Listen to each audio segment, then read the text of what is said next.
महाबळेश्वर परिसरात सध्या सुरू असलेला जोरदार पाऊस आणि वादळी वाऱ्यामुळे एक मोठी दुर्घटना घडलेली आहे। महाबळेश्वरमधील रांजणवाडी गावातील मुख्य रस्त्यालगत असणारे एक जुने आणि मोठे जांभळाचे झाड अचानक रस्त्यावर इनोव्हा गाडीवर कोसळले। या अपघातात गाडीचे मोठे नुकसान झाले असून सुदैवाने कोणतीही जीवितहानी झालेली नाही। मिळालेल्या माहितीनुसार रांजणवाडी परिसरामध्ये आज वादळी वाऱ्यासह मुसळधार पाऊस सुरू होता। याच दरम्यान एक इनोव्हा कार या रस्त्यावरून जात असताना रस्त्याच्या कडेला असलेले एक अवाढव्य जुने जांभळाचे झाड अचानक मुळासकट उन्मळून गाडीवर पडले।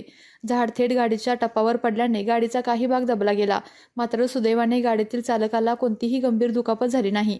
देवतारी त्याला कोण मारी या म्हणीचा प्रत्यय आज येथे पाहायला मिळाला।